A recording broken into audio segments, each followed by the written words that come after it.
Hello, everyone. I am back. It's CJ Cullen with Charlie Norton and Brendan Egan and Chloe Lang.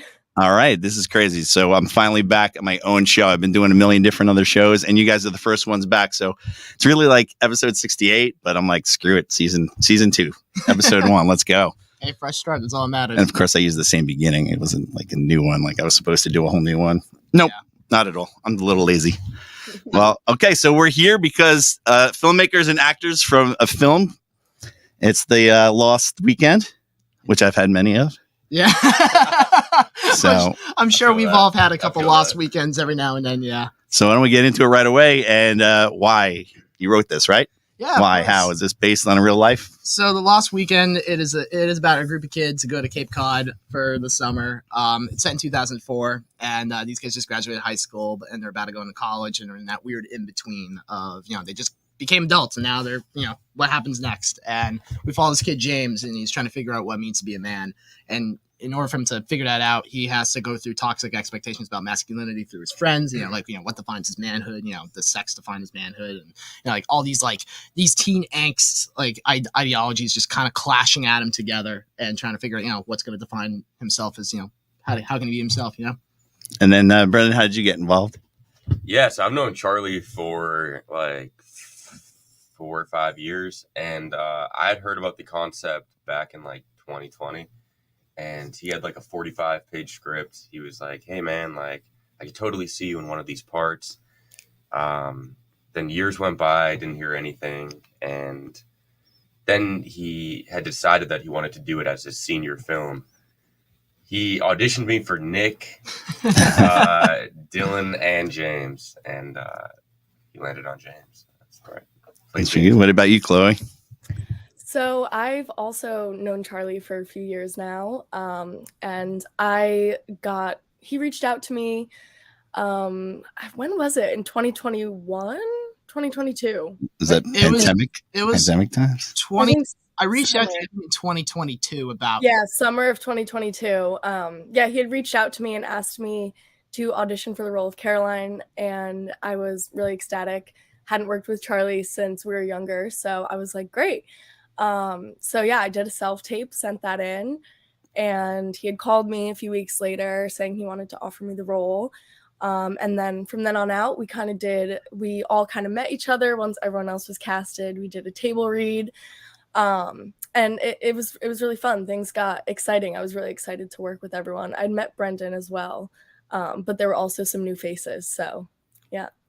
Yeah, it was a good all-around cast. So you went and casted everyone like that, same way? Yeah, it was hard because this was this story means a lot to me. I've been kind of gatekeeping it since I graduated high school, and it was like one of the first screenplays I wrote in college, and ended up being my thesis film at Hofstra University. Mm-hmm. And I the more kind of thinking about it and just kind of living a little life and just immersing myself like in the Cape with specific people. And I felt like this was a story I couldn't really tell with people I didn't know. I feel like I had to bring people who I trusted a lot to bring these characters to life and to really flourish them and really create some great chemistry. And knowing Brendan and Chloe for so many years, they were the first people I thought of in my mind. I wanted to work with them on the screen, and give them characters that are they're very strong and that they could flourish. And I feel like we created something very special, and I wouldn't have done it this a different way. How we were able to put together this. How do you get into your character?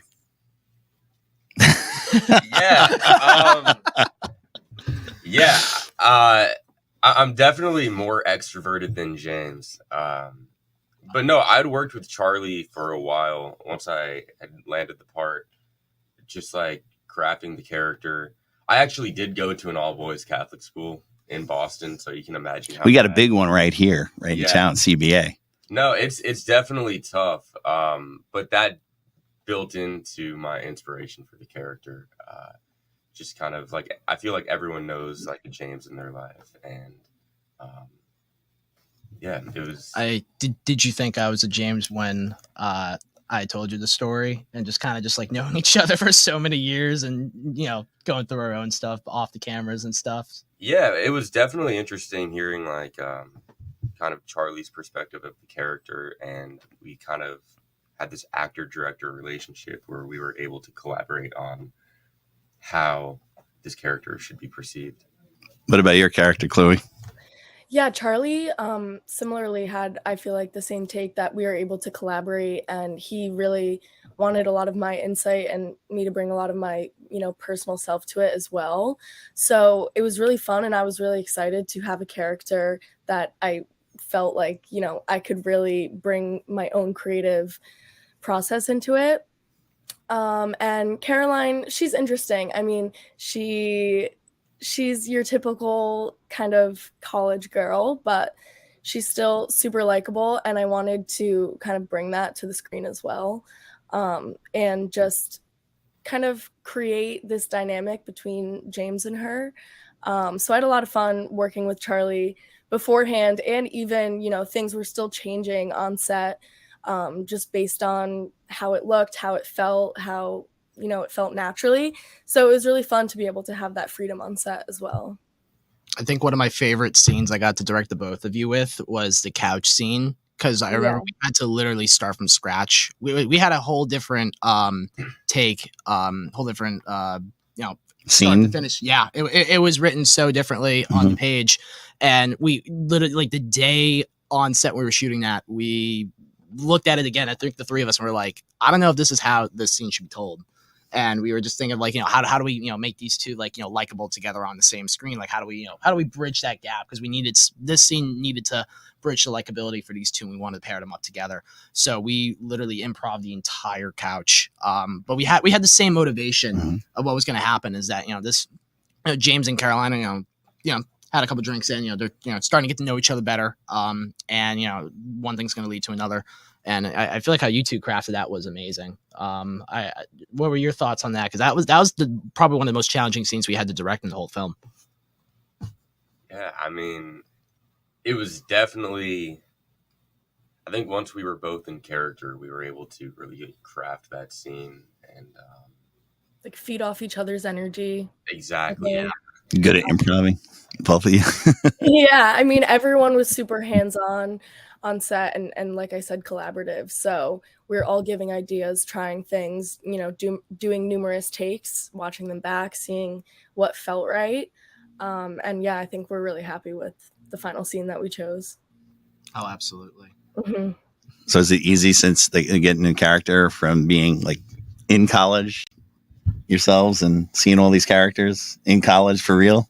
Yeah. Kind of taking that in? Yeah, absolutely. I mean, I think we were all in that, in that college age. Like maybe some of us were, a year or two out of, post grad. I just graduated in May. Chloe graduated in May as well. So, we're still kind of in that same, age range of, it's confusing once you turn 18 and when you graduate high school, most people go to college. Some people, go good, some might go into trades. Others might just go straight into the workforce. It's a really confusing time. And, I feel like that summer before the fall and is like, it's really, you're crossing one bridge into another. You're starting a huge chapter in your life, and especially in a backdrop where I personally grew up in Cape Cod.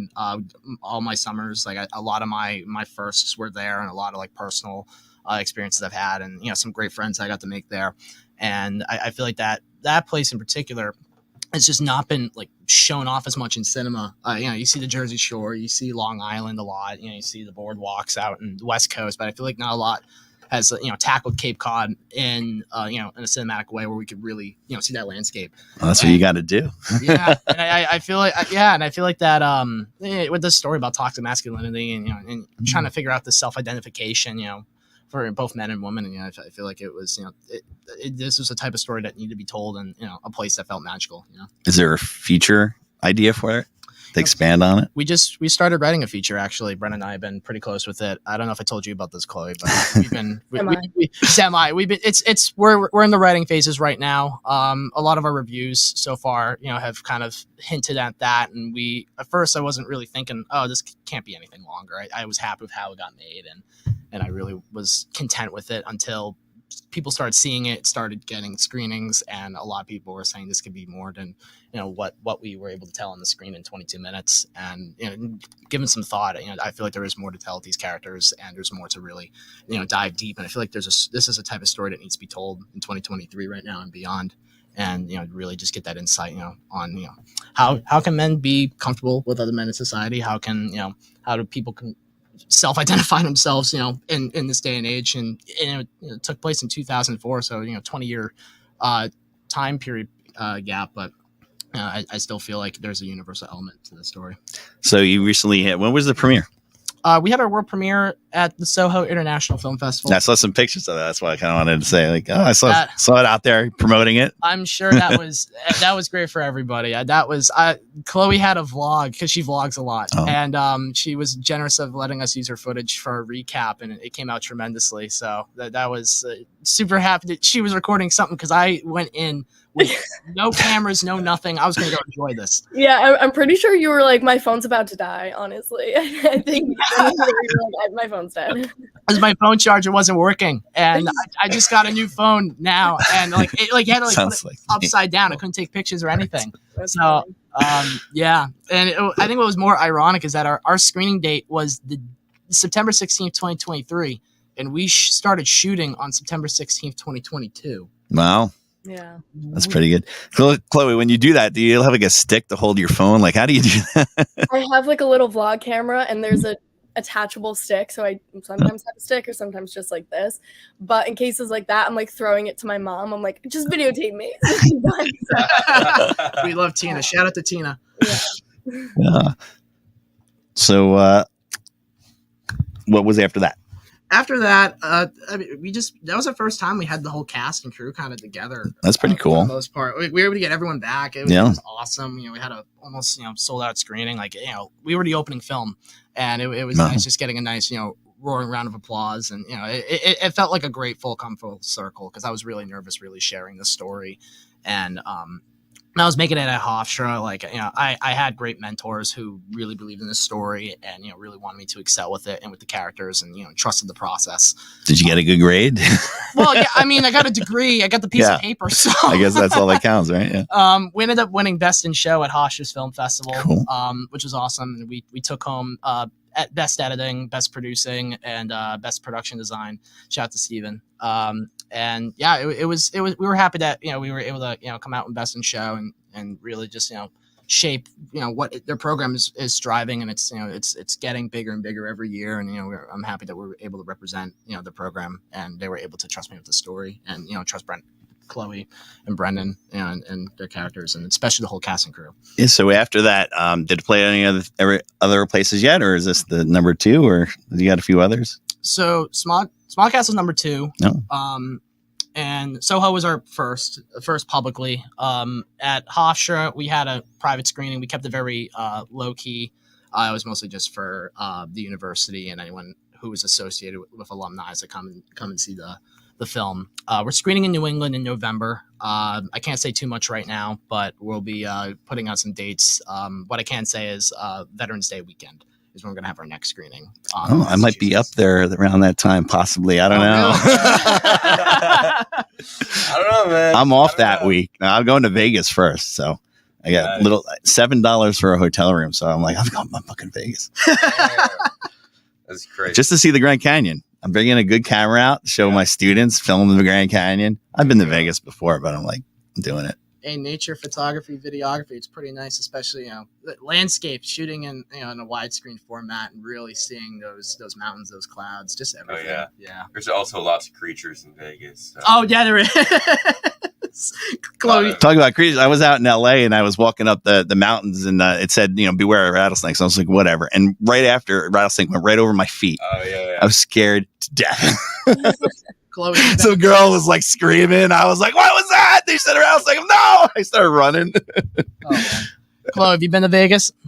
I haven't. No, never. Crazy. It is crazy. Yeah, it's fun though. But it's fun. I'm not a gambler, but I love going to Atlantic City, which I'm going to tomorrow because I have a film playing tomorrow, and then I'm coming back here for this.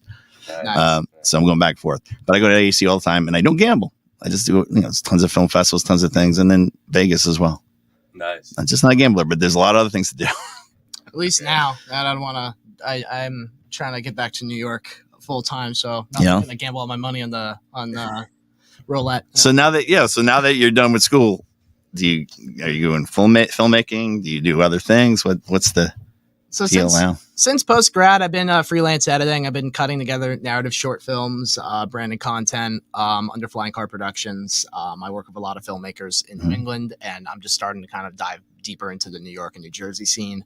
And I just love telling stories and have them. I love fulfilling people's visions and what they want to see on the screen. And I feel like when you shoot a film and you're going in on set, it's the footage you get there is magical. And I feel like there's a saying where the footage that you get on set is going to be the best it's going to look. And when you go into post-production, you got to recreate that magic. And I love, working with filmmakers of all shapes and sizes and, recreating that magic. And I did the same for Lost Weekend. I took on the role as editor, and since then it made me kind of fall in love with post-production editing again, because I didn't like it that much. It was a lot of I got a lot of ADHD with it, and I got really distracted with it. I felt like it was just like sometimes people were asking for a lot, and once I was able to kind of master how to put my time and energy and match that with the creative result that they want, and try to find that balance, it became something that I've been sticking with since May. So I'm working on a couple projects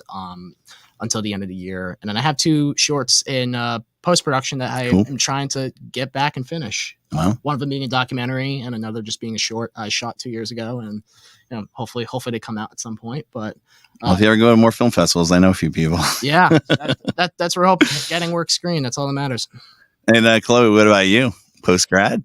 Yeah, so I graduated in May as well from Pace University. That's where my dad went. Oh, really? Yeah, my dad went there. Yeah, so I've been in Manhattan for the past 4 years. I loved it. I loved Pace. And now I'm just focusing on my acting. I'm auditioning, training. I had a series that I had a guest star role in come out on Amazon Prime. I know what that is. You worked with all my buddies at Gravesend, didn't you? Yes. So that was really fun. There was boys. Matches. I know that was my New York crew. I have a New Jersey crew, New York crew. I know all those guys. Yeah. So yeah, I feel like you said, everyone kind of knows everyone. So that was really fun to work on. And yeah, I've been doing a lot of print and commercial work this summer as well. So just kind of taking it for what it is. During the SAG strike too. Yes. Yeah. I was when I was still in New York before I moved out of my apartment. I was going to the protests. So you did? I was there. Really? Yeah. Yeah. I did a couple until school started, but Brendan and I are going on Thursday. I can't go anymore. I have a buddy there. His name's Mike Veza. He goes like every day. Every day he's there. He's out of his mind. That's dedication right there. He travels with Ming a lot, so they're at the Comic-Con together right now. So New York Comic-Con. Yeah. So that sounds good. Yeah. So hopefully the strike will end, but it doesn't sound too good. Yeah, we were dealing with the effects of that when it was starting, because when they called the strikes, we were literally just starting to submit, and it's starting to get our press rolling out, and I was nervous. And was that at the beginning? Yeah, at the beginning it was like, what do we do? Yeah, it was. What can we do? Yeah, exactly. It was like, what do we do? What can we do? What we can do, can't do. And I was worried that we would have had to pause like all of our social media branding for Lost Weekend, especially during the summer, where our film takes place during the summer, and it was a perfect time to market the film, get it out there, get it out there, and get our first screenings at the time. So it definitely rose a concern, and I with the strikes, I all of us stand with SAG-AFTRA, and we're hoping that a fair deal comes in. But at the same time, if you have a micro budget project, you have a short project agreement, which are acting contracts you can work with. Work with SAG-AFTRA, work with those actors. People want to create, people want to work. They will. If you're doing independent film, this is the time. Exactly, and especially to write a feature and to get a short together, and just creating, just trying to stay busy. And it's been tough post grad trying to stay busy because there's not a lot of jobs out there that are open, because a lot of production got shut down, and certain projects are only bringing on certain people. And the best advice I could give for post grad right now is just find ways to stay busy creatively. Whatever, making your own short, work on other people's stuff, try to find ways to get yourself out there. I'm sure all of us are building reels for the 2023-2024 season. So, just stay creative as long as you can. We're hoping that this ends very soon. No, I've been in and out of this industry. Well, I say I've been in it since I was a kid. but I have other jobs, other things, but I love it so much. I'm like, it's an addiction. I got to keep doing it in different forms. Is that kind of how you guys feel too? I'd say, yeah, for the most part. Yeah, just, I don't know. I like, it's weird taking a break from acting. Yeah. Full SAG strike. It's just like, it's a weird time for all of us, but we'll get through it. Exactly. Yeah. As long as they don't AI us. Yeah. Chloe, what about you? Yeah, I mean, I can't imagine not like having acting as a career. So it's been really scary for the future and just the timing of just graduating. I was focusing for so long on being a good student and, getting good grades. And I was ready to completely dive into this industry and work nonstop. And it was just unfortunate timing. But I mean, I'm hopeful that it'll persevere and will persevere. It's just been like this, a roller coaster of emotions. So just staying hopeful, but we'll see. But yeah, I can't imagine ever giving up on this industry. So no matter what, it's going to be something in this industry I'll be doing for the rest of my life. How is the transition from being a kid actor to now? How hard is that? That's an interesting question. I mean, I think it's been very exciting in a way that I wasn't expecting now that I'm 21 and like an adult, but kind of still able to take on multiple roles. As a kid, you're very limited and kind of, you're only able to do certain roles. And then there's always that awkward in between stage. At least for me, like when I had braces in high school, I really wasn't doing much, I was just kind of focusing on other stuff and I knew that. So now I kind of feel like, in a way, the world is my oyster in this sense. Like I can kind of choose what I really want to do and have that freedom too, now that I'm old enough to. So it's cool. It's fun. I like it. What about you? Yeah, no, I went through a very similar phase, like where I wasn't, getting work because I had braces, and I was like, I was a big boy. At one point, I was like, I went the other way. I was skinny, and then I got fat. Yeah. So no, it's I don't know. Just. I don't know, I'm on like 2 hours of sleep right now. So I'm a little bit, woozy, but yeah. Nothing that Malort will help, No, that Malort was quite disappointed in Chicago. Yeah. That. Oh, it's interesting. If I'm gonna hop in, I did not act. My mom wanted me to get into child modeling when I was like from 2 to 5 years old, and that was very unsuccessful. She wanted to meet Ben Affleck and all them. Oh, you auditioned for Gone Baby Gone? I did audition for Gone Baby Gone. I did. We kind of know him here in New Jersey. Oh, no way. Well, Affleck, of course. Of course, yeah. He did a movie called Good Will Hunting because of Kevin Smith. Oh my god. Oh, yeah. I'm from Boston, and like that movie is like. So they couldn't get that thing. Well, I remember they were doing Chasing Amy, and Ben Affleck was just walking down the streets of Red Bank, hanging out, like nobody knew who he was. Going out, like hanging out and all that stuff. And I remember I met him a long time ago and I was like, you're the jerk from Dazed and Confused. And now look at him. Yeah. No, absolutely. Yeah. My mom wanted to meet all those Boston boys. Very, very bad. And then going behind the camera was more my expertise. But, well, I saw you in one film. I saw you in a college film. Yeah. Yeah. I did see that movie. Oh, didn't you take home Best Actor at like Point Lookout or something? Did you? Did I? I don't know. I don't even know. I think you did. I don't know. I did. It was under the college. It was under the college films probably or something like that. Zoom dating. Yeah, I think it was. Yeah. That was. Oh my god, that was during the pandemic. Charlie turned into a tour de force. You missed that one, Chloe. I lost my. Oh my! I lost my headset. You guys can talk. That. Just for anyone who doesn't know, Charlie played a predator in Zoom. Yeah. Quite interesting. Quite interesting. For the last year and a half, I've been I had a mustache and a weird voice. He had like a strange voice. Yeah, and a really strange voice. Yeah.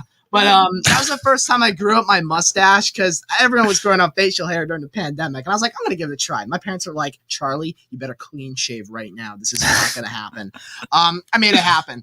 But yeah, we were watching. We were watching a lot of Chris Hansen at the time. Yeah, because we had nothing else better to do during the pandemic, and we were watching bullshit stuff. But like at the same time, I mean, it was. I was like, you know what? Let's pull this. Let's pull this little gag, and then we made it happen. It was it was fun. We recorded it all on Zoom, and then we were able to get Chris Hansen for a cameo in it. Which was every festival, Chloe, I went to, this movie shows up and plays. Every single one I went to, I kept seeing it. I saw it like 18 times. How many festivals? I'm not joking. I kept seeing it like, oh, they're in this one too. I'm here. Like, it got into a lot. I'm proud of that film, but just kind of like, I don't know.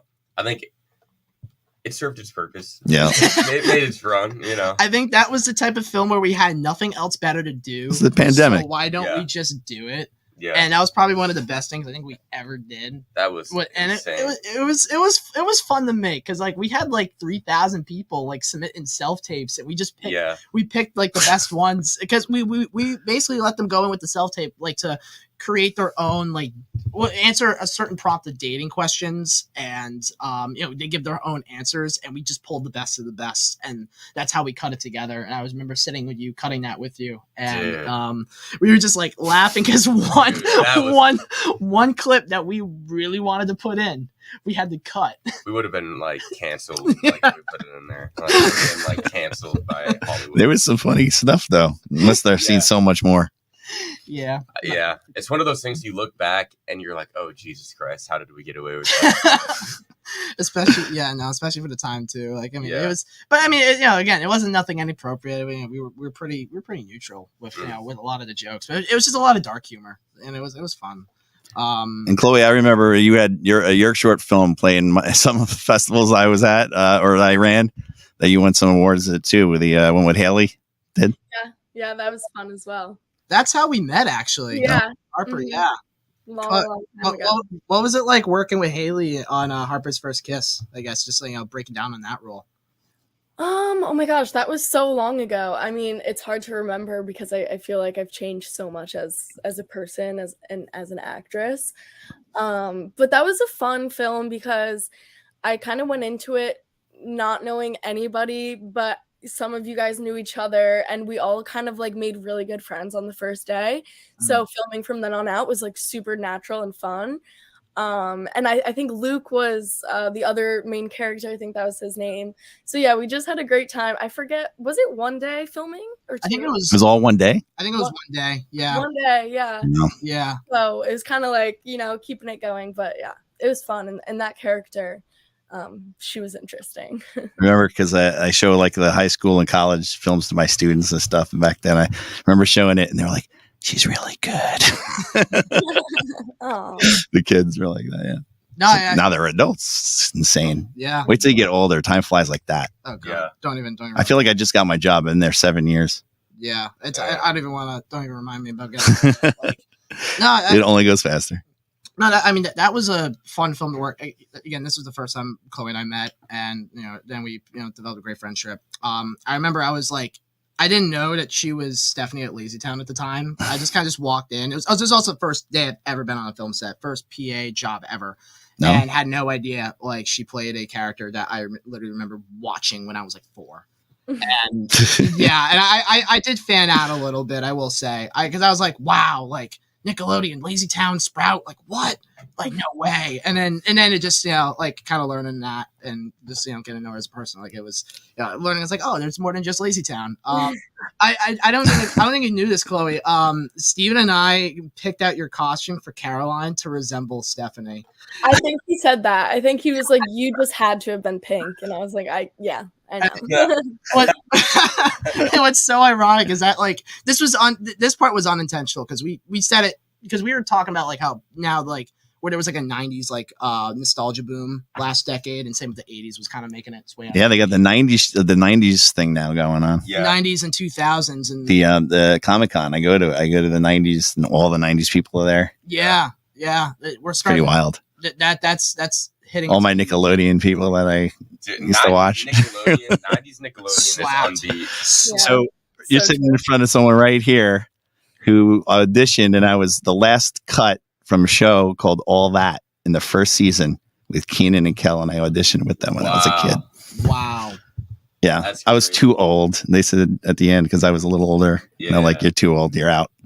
And I was the last one like cut from that show because I just kept going. Yeah. I did do Family Double there though, with a fake family. So How did you? I mean, this is a good question for the three of you. It's like, processing, the acting process and going through auditions, and this you have to. I hate auditioning. I don't know about you two, but I hate it. It's a tough process for sure. I mean, coming, directing and producing and bringing people on board and creating teams. It's tough having to cut a lot of amazing talent, and sometimes it's all the little things, the little details, and it's like film festival submissions where you don't know why you got cut. Mm-hmm. Same thing for A lot of that's random though. So if you get cut, you can't. Yeah. You gotta just be like whatever, and it's just it depends on who watches it. That's why when I grabbed your film and I put it through and I gave it to the next person, and then they liked it. But I mean, I watch a film, I give it to someone else, and then they hate it. Yeah. And then it doesn't make it. It's ridiculous sometimes. Exactly. But How do you guys handle, Chloe and Brendan? Like, how do you guys handle the audition process? Chloe, if you I want mean, I've been doing it for so long, and even when I was a kid, I think I knew from the beginning that this was an industry that you hear no more than you hear yes, and that makes the yes all that more special and exciting. So I've never really taken the no's and the rejection too personally. I think what can be tough, at least in my experience with this industry, is that it's a lot of sacrifice and a lot of just being ready to drop stuff on the ball. And, when they need you for a callback, like tomorrow, or a lot of hold dates. And even like I've been experiencing this week, I've been like back and forth into the city like 5 times for different callbacks, and you're in the room for 10 seconds. And then it's like, okay, time to go back home. So I just think it's part of the game. And if I didn't love the process and the auditions, I wouldn't still like want to be in this industry, because that's the majority of it. You have to be okay with kind of giving your all for an audition and then moving on. And they may call you next week and be like, drop everything, you're like, you booked it, or you may just never hear, and like you said, not really know why. But that's part of it, and I'm okay with that. So I think that's how I deal with it. Yeah. I've been acting for a long time, since I was like 7, and then I kind of gave it up for a bit. Yeah. But yeah, no, I just try not to focus on my competition and just focus on giving the best performance that I can give, because I know that that's the best that like I can personally give to, like, I can only show my best interpretation of a character, and really nothing else. So I would say really within the last few years, I learned not to care about my competition and just focus on delivering my best work. Cool. For auditions. Yeah. When I was different, I did it as a kid, then I stopped for a long time, and then learned behind the scenes, and then did behind the scenes, and then kind of went back in acting for a little bit. And I was like, you know what? I don't really enjoy it. I'll do it once in a while. And, a lot of friends were like, hey, can you be in my movie? All right, I'll do that. That kind of thing. But other than that, I'd rather be behind the scenes, or just pop in and steal a scene real quick. Exactly. But I just don't like the audition process. I don't know. When I was teaching in Jersey City, in the summers, I did nothing. So I was, some actress was like, why don't you just act again? And I'm like, so, all right. So I started doing a lot of extra work, and I was on every movie set in the city, working every day, being like a cop, doing this. And I just sat behind the directors. I met everyone while all the other extras were kind of like sitting in a room eating. I was on set, and I wouldn't leave set. I was watching everything, observing everything. And that's why because I did that for like a year and a half, or 2 years. And because of that, I teach film now. I mean, that's the best way to do it is, when you get a job, even on the crew side, like I PA, I still PA, like, whatever. I'll do it. If someone was like, I need a PA, I'll do it for you. At this point, it's whatever pays the bills, especially as a college student, post grad, getting into a recession and, just wanting to do, work in the creative arts, you got to do whatever you got to do. Yeah.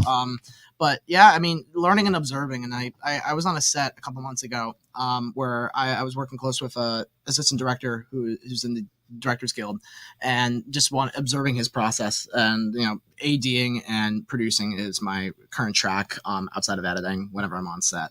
And just, learning like how he controls that environment and how set is moving and flowing, and just, learning different people's processes. I feel like, when you go on set, you're going to be on camera or you're going to be working behind the scenes, take it all in. Like, when are you going to get this opportunity again? Like, you want to, be the best at your craft. The best of your craft is learning and observing. And that's something that school will not teach you. Yeah, absolutely. Chloe, what about you? Would you ever direct? I've never tried directing other people other than, myself in a scene or where I think a character should go. But similarly, I love observing, and I'm someone that likes to put my eggs in different baskets. So I like trying stuff even if I'm not that good at it. And it really started when I was working on Lazy Town, because it was a small cast and crew and it all took place in one building and we were all kind of like a family. So I was very close with the sound engineers, with the cameraman, with the directors, producers, even marketing upstairs, just kind of every process that it takes to, cast, film, and produce a series. I was so interested in and had the ability to kind of see firsthand and learn and ask questions, because I was the only kid on set. People catered to that in a sense that they did like to show me cool stuff and like, oh, do you want to see how, the audio works and how we do everything? So that's really what sparked my passion and curiosity for this industry as a whole, and just how so many different parts have to work so smoothly together to produce something. It's kind of a good thing you weren't here, because if we have a producer guy, Christian Cordes, who is you're going to see him tonight. He's the guy behind the glass. Okay. But he also has, he might not, because he has a film that he wrote and directed, and he's obsessed with puppets. So he would ask you puppet questions all day and wouldn't that as well. Like, we had the entire puppeteer shop. So I did get to learn all about how they operate, how you care for them, how you preserve them. It was hilarious. Wait till you see this guy. He's a giant. Big giant guy. And his father was a big time singer from Jersey City. Okay. PM Dawn. So you'll see him if you ever go back in the 90s and see the singer PM Dawn and you look at this guy, you're like, oh my God, you're the spitting image. It's so weird. He'll walk in a room, people are like, what? I thought that guy died. But he does all these puppet things and he's obsessed with like the Muppets and all. It's so funny. But you get to meet him later. So talking about later, you guys are going to be playing, well, not tonight, but not till Saturday, but you're playing Saturday at Smog Castle Cinemas. Yeah. So our second screening, our New Jersey premiere, Smog Castle Film Festival, hosted by Kevin Smith. We're screening on Saturday, October 14th at 6:30 p.m. We're the last film in our block. We're in block 16, and we're up for Best Short Drama. And we're super excited. We're very honored that we were able to get to this far into selection. And what you got to do is watch the other short films that are nominated and see. Yeah, where your competition is. I've seen one. They're hard. They're strong. They're good. They're all good. I've seen one. One was in Soho with us, and I forget. Oh yeah. I forget his name, but I met the director of Hitman, and he was super nice, and just love his work. Yeah, it's really well done. Yeah. So I'm excited to see that again, and hopefully he's there. And then some of the other films that are playing as well. It's a great lineup. The cool thing is here, like, there are film festivals on the East Coast, and it's really hard to get people to come out from California and all that. They're all here. Like, all filmmakers are here from all over the place, and that's really cool. You'll get to see, because they will fly in to see Kevin Smith's festival. Oh, of course. So it's pretty wild. He run into last year. There was a guy from California. This guy, and he's like, "Oh yeah, I was I directed this film, but I was the little kid in Hook." And I was like, "That's okay." I mean, it's such a small world, especially when filmmakers come together and they're creating something for the screen. And it's the more I've learned navigating through film and television and just the creative arts in general, just everyone just knows each other. It's crazy. It's smaller than people think, and people think it's this big giant gate and you have to be you have to get past the guards, and it's not really that. Just make go and make a film, go get it seen, have people appreciate it, and that's your ticket in, is making a movie. I remember it was a long time ago now, Chloe, but I was at a party for this. It was supposed to be a show, then it was like a movie, and we're watching a promo of it, and I guess this was like probably right after I saw you in that short, and I'm watching the screen and I'm like, I know that person. There was that movie where Tara Reid played your mother. The Fifth Borough. Yeah, Fifth Borough. Yeah, So- we had done the pilot, and it The was supposed to be a series, and then we made it into a film. Yeah, that was a long time ago as well. I was at this party and I was like, oh, wait a second. I'm like, I just saw something with you in there. So, and I knew all those guys. So it's pretty funny. We had them all out here for a film festival, all like those guys. And then at Garden State Film Festival. And then we had this thing called Chiller. And like every New York or New Jersey guy who played a mafia guy in a movie or TV show was there. And they all know me. So they like, I was supposed to go like pay to get a ticket to get in. They're like, no, just come with us. Come on in with us. I'm walking in with them. And they're like, sit down. So like, I'm here with some guys from Goodfellas and Sopranos and everything. And I'm sitting at their table. I'm like, this is weird. It's really weird. And they all think they're still like, big time mafia guys.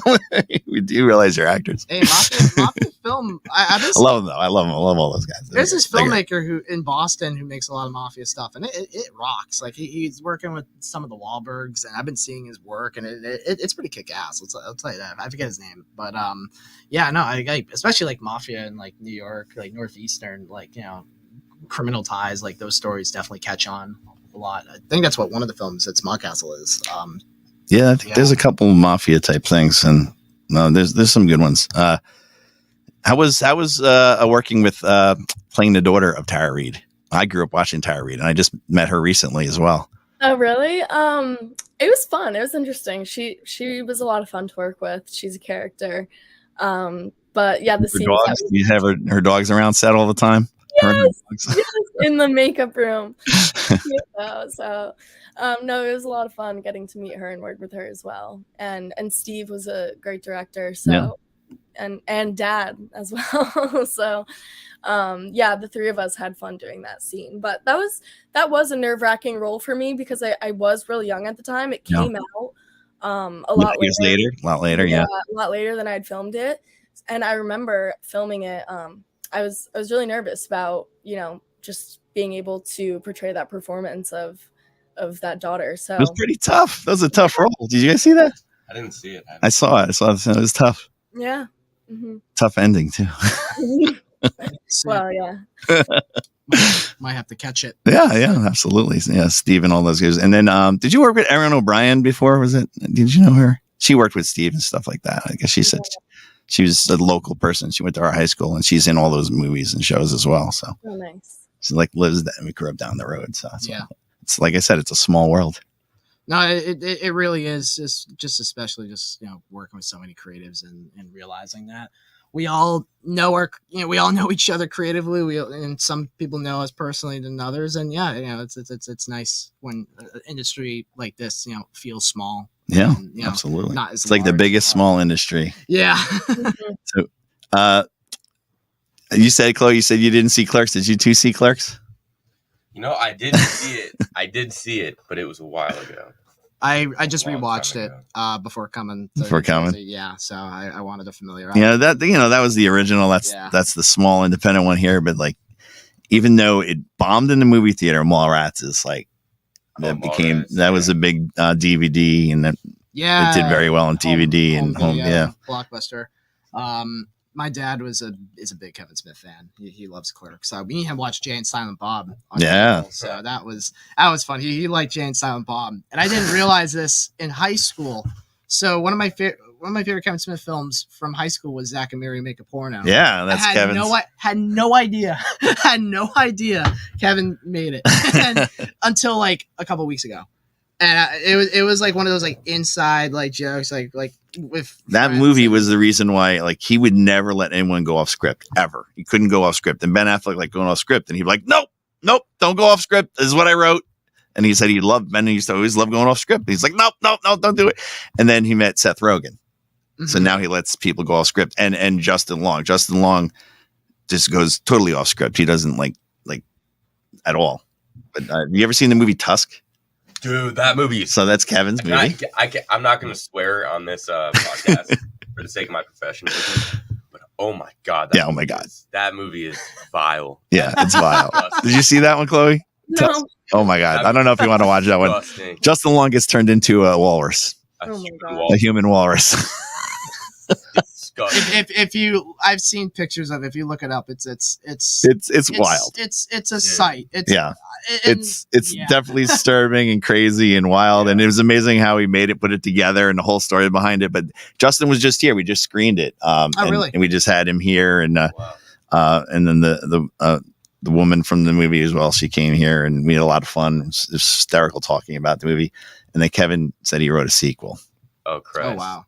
I don't know how man. that's going to happen, but Yeah, I don't. especially with that ending. But it's going to happen. I They're haven't working seen on it. it. Yeah. Don't spoil it. Maybe. Don't spoil it. That was it. We'll see. I might get to it. He says a lot of things that don't happen. So That movie scarred me. Like, dude, that was scary. I'm sure. well, it is horror time. It's Halloween. You guys have any favorite scary movies that you watch or rewatch around this time? Chloe, I know there's something on your mind. I'm trying to think. I used to be a very big scary movie girl, and my favorite was always Amityville Horror.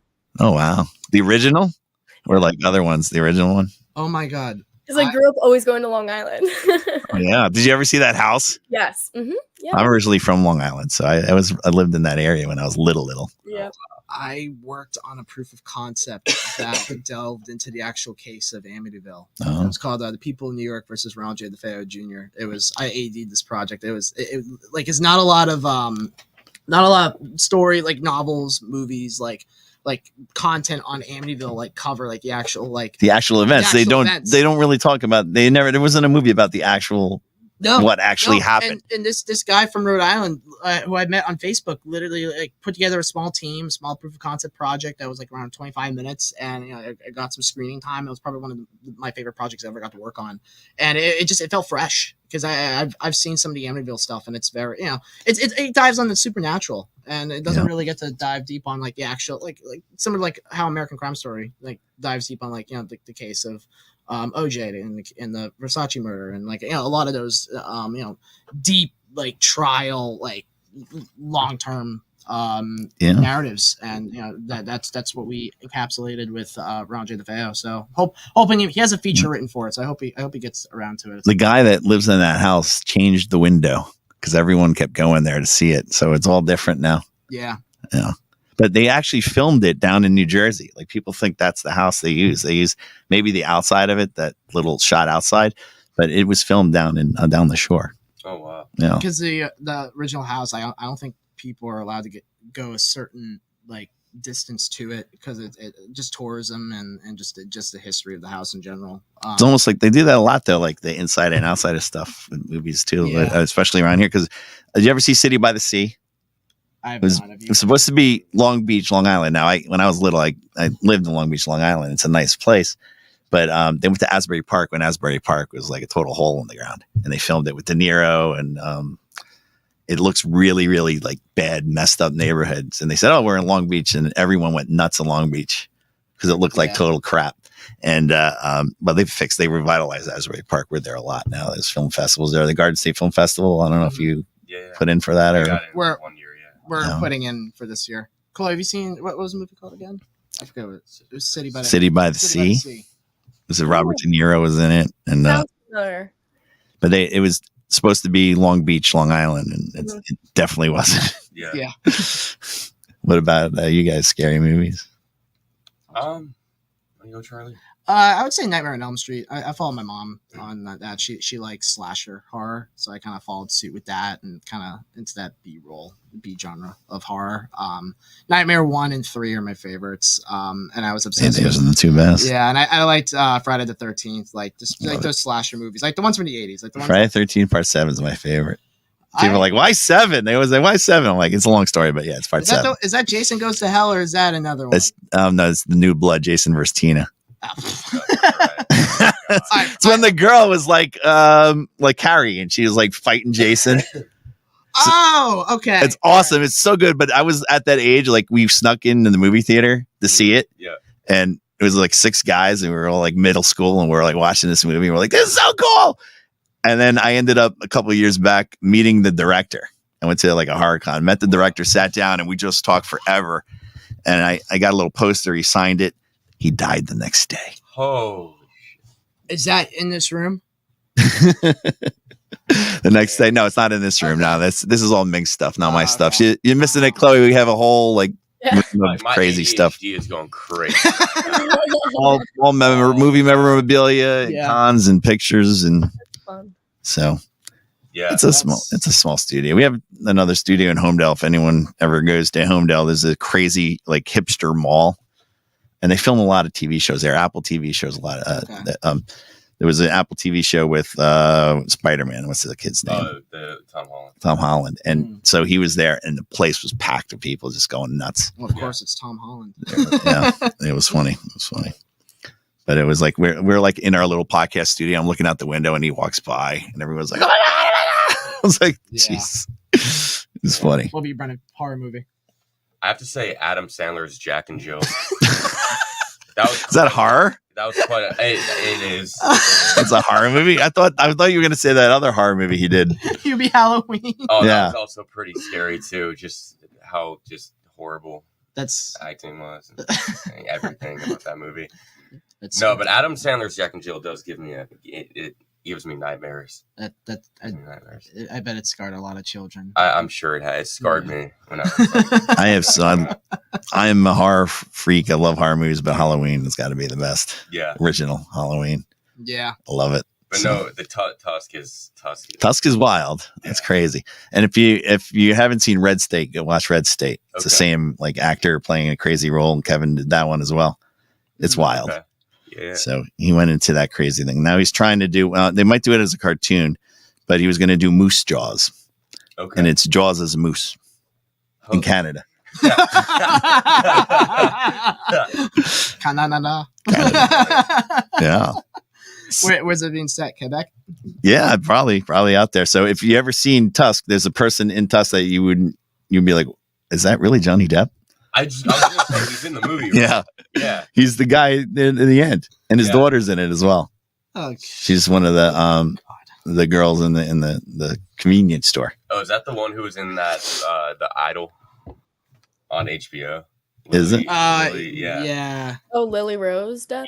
Yeah. Yeah, she was in that. They put her in that, and then because she was in that, he was like, "Do you want to be in the movie too?" To him, and he's like, "Yeah, but I want this." He doesn't look like him. You would never recognize him. He has a weird accent, Yeah.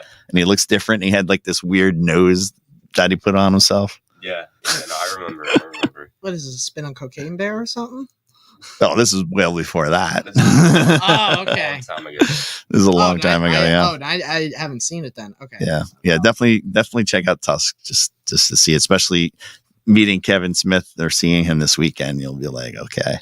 So he's going to be there tonight, and he'll be there on Sunday night for the awards as well. So everything else will just be sporadically in and out probably. Sweet. But he will be there tonight doing the Q&A after Chasing Amy, which is a documentary on Chasing Amy, which was filmed right here. Literally right down the street. So when we just watched it again in the theater with Joy Lauren Adams, who I just met, and she's amazing. All these years I didn't meet her, and I feel like I've known her forever now.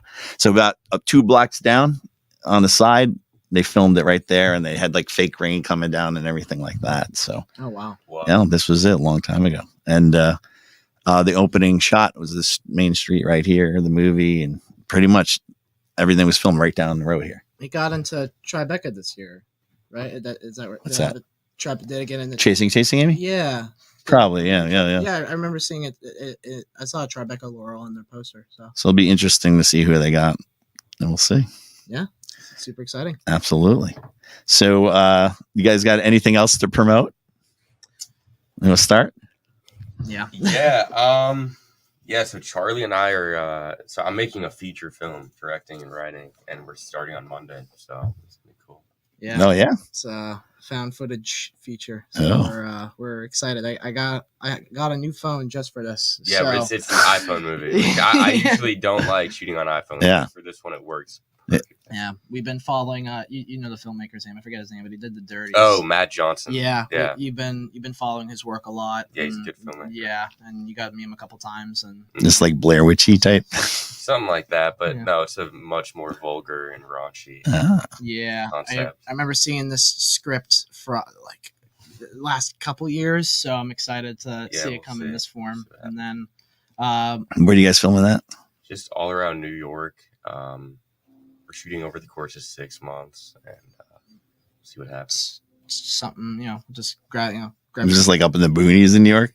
No, like No. the city. I live in the city now, and it's just easier to shoot like on the streets. Yeah. Because I think there's like a law, if you don't use a tripod, you can shoot without a permit. Or a boom. Yeah. And certain cameras An too. iPhone. Yeah, iPhone. No one's gonna do anything with an iPhone. No. So we're gonna be walking the streets of New York, Long Island, maybe Jersey. We're going to a concert next week for this thing, so it's gonna What concert? Ski Mask the Slump God is coming to Long Island, so we're gonna go. Yeah.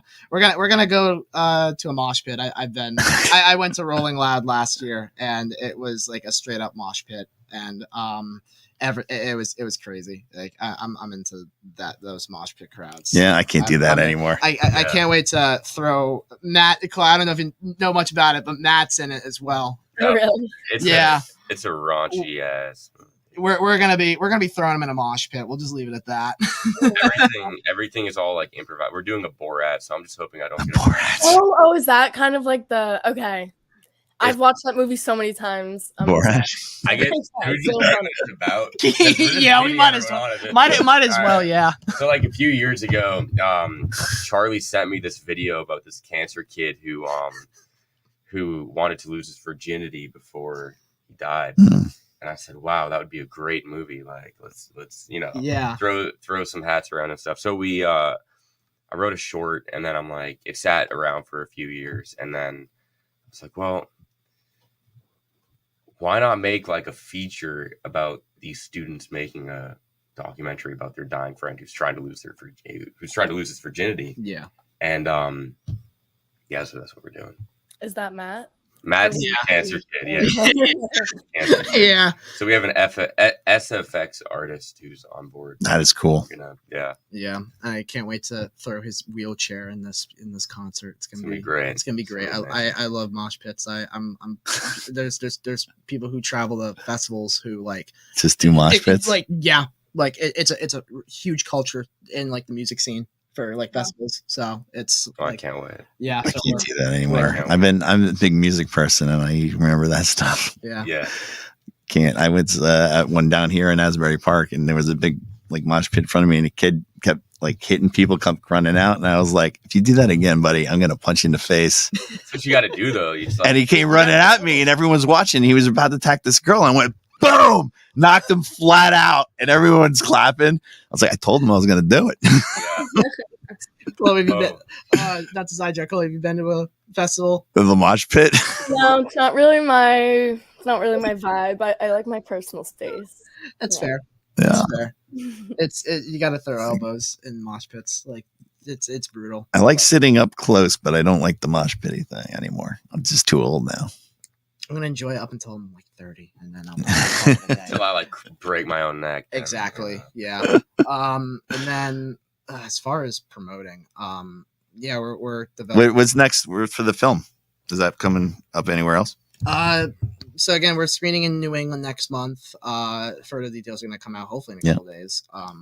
Where we get people to come, and then we're gearing up towards our 2024 season for Lost Weekend. I really want to get screening in Cape Cod. That's my biggest goal, and like whether it be Provincetown Film Festival or Woods Hole, those are on my top list. And having been set in Cape Cod, I'm hoping make it happen. And then just touring around New England. That's our next goal, and try to get maybe get screening in LA. But we're Dances with Films. Such a fun. Keep our fingers crossed. I love that fest. You ever been there, Chloe? Dances with Films. No. It's a good festival. Good festival. My students got in to this year, and I went out there and had a blast. Yeah. Oh, it's great. Yeah, it's a great festival. Great organization. Just what I screened in the Chinese theater. Yeah. Yeah, it's really. I was like, I did it.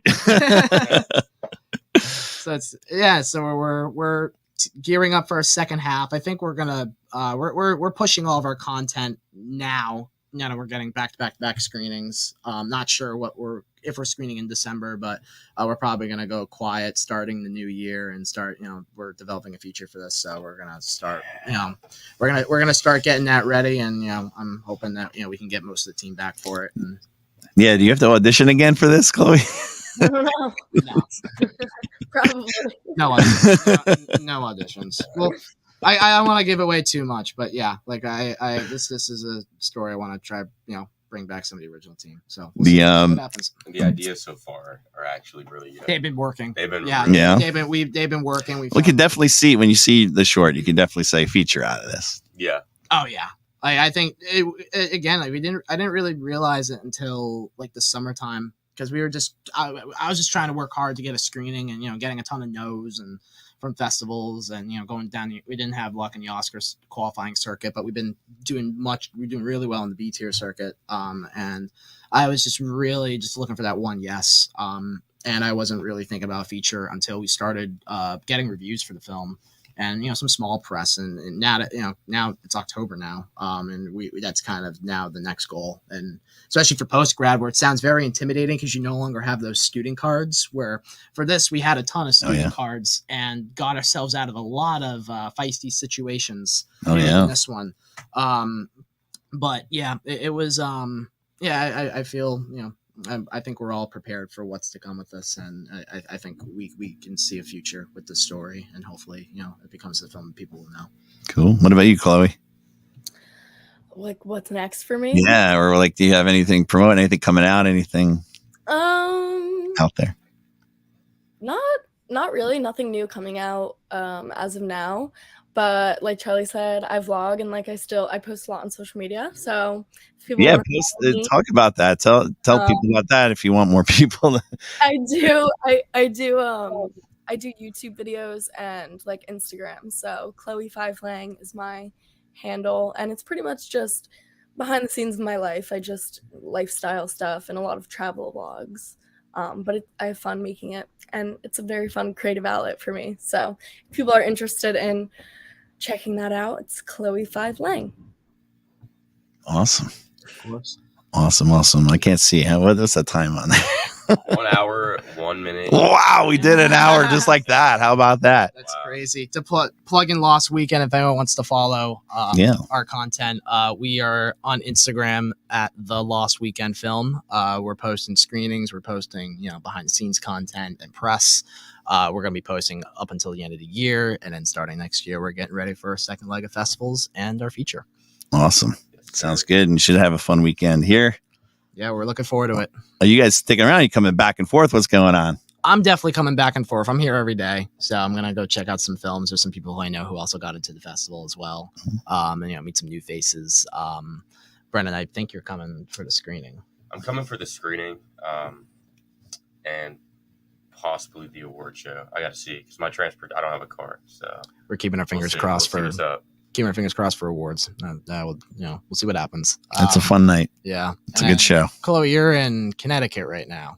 Yeah, I am. So I was trying to see if I could also be there for the screening on Saturday, but it's a bit far from where I am in Connecticut. So it's almost like it would be better if I was in New York. Yeah. The train goes right there. Yeah, exactly. The boat goes right to this. If you took the boat from Wall Street, it goes right there, right next to it. Yeah. So that's a quick one.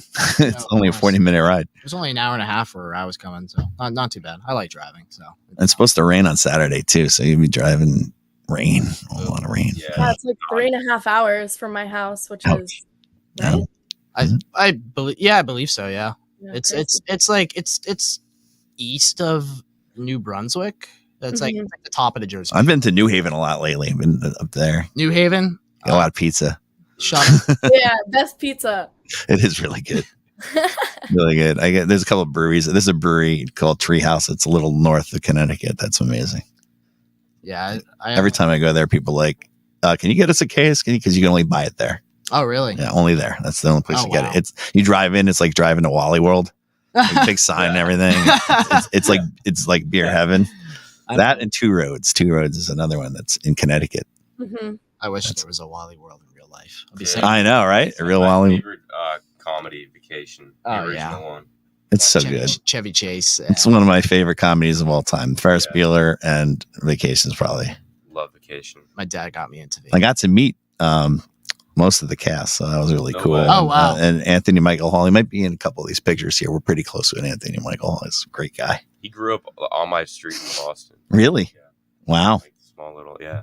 He had a good young career when he was just making movie after movie after movie. Yeah. Yeah, I wrote an essay in college about the John Hughes verse. It's the best. Breakfast Club and it's 16 Candles. That's what it is. 16 Candles, Yeah, yeah. and then Ferris Bueller. Didn't see Ferris Bueller until It's the best movie ever.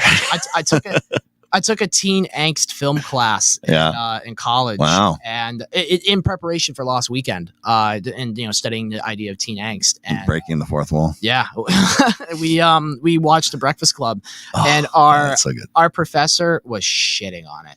It was What? like, He wrote it in a weekend. no, I know. Yeah, our professor was just shitting on it. Really?